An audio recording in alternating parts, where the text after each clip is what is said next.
దేశం సంగతి అందరికీ తెలిసింది. కాకపోతే ఎక్కువగా తెలియని విషయం, ఇన్ఫర్మేషన్ అయితే చాలా ఎక్కువగా ఉన్న విషయం ఏంటంటే హార్ట్ డిసీజ్ అనేది ప్రివెన్షన్ చేయడానికి చాలా ఇండివిజువల్గా కమిట్మెంట్ ఉంటే కానీ జరగదు. రెండో విషయం, వరల్డ్లోనే హార్ట్ ఫెయిల్యూర్ తోటి దాదాపు 5 lakhs పీపుల్ ఎవ్రీ ఇయర్ చనిపోతుంటారు. ఒకసారి హార్ట్ ఫెయిల్యూర్ అని డయాగ్నోస్ చేసిన తర్వాత లైఫ్ స్పాన్ 6 నెలల నుంచి 18 నెలల లోపల ఎక్కువ మంది 50% ఆఫ్ ది డయాగ్నోస్ పీపుల్ చనిపోతుంటారు. దీనికి రకరకాల ట్రీట్మెంట్స్, మెడిసిన్స్తో కొన్ని రకాల పేస్ మేకర్ టైప్ ఆఫ్ ట్రీట్మెంట్లో కొంత, అలాగే హార్ట్ ట్రాన్స్ప్లాంట్ ట్రీట్మెంట్ అవసరం. తర్వాతనేమో కొన్ని రకాల ఎల్వాడ్స్ అని లెఫ్ట్ వెంట్రిక్యులర్ సపోర్ట్ డివైసెస్ అని కూడా కొంతమందికి పర్మనెంట్గా పెట్టడానికి అవకాశం ఉంటుంది. సో రకరకాల ట్రీట్మెంట్స్ బేస్డ్ ఆన్ వాళ్ళ డిసీజ్ లెవెల్ని బట్టి ఉంటుంది.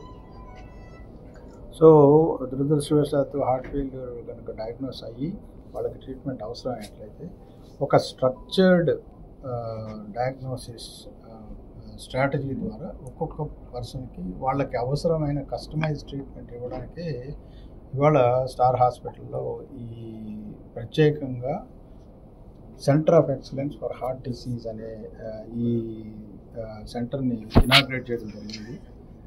ముఖ్యంగా నాకు బాగా గర్వించదగ్గ విషయం ఏంటంటే మా హాస్పిటల్లో హైలీ స్పెషలైజ్డ్, వెల్ ట్రైన్డ్, ఇంటర్నేషనల్గా ట్రైన్ వచ్చిన డాక్టర్ సురేష్ కానీ, డాక్టర్ ఆంజనేయ కానీ, వీళ్ళందరూ they are dedicating their entire professional life to developing a models for heart disease.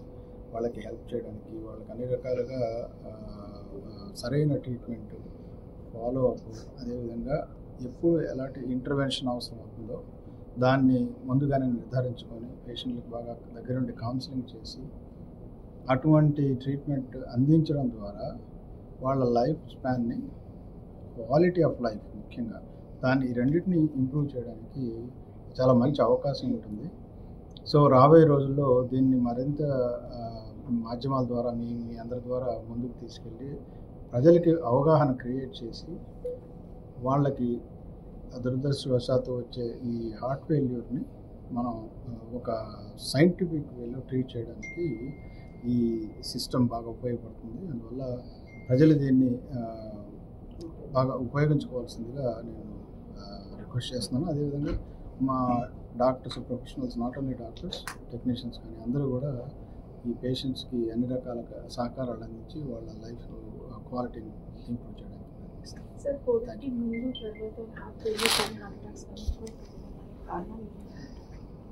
ఇప్పుడు Covid either disease are vaccines ద్వారా హార్ట్ డిసీజెస్ ఎక్కువైనాయని చెప్పి డెఫినెట్గా కొంత పబ్లికేషన్స్ అయితే ఉన్నాయి, కానీ డైరెక్ట్ రిలేషన్షిప్ ఇప్పటికి కూడా ఎస్టాబ్లిష్ చేయలేము.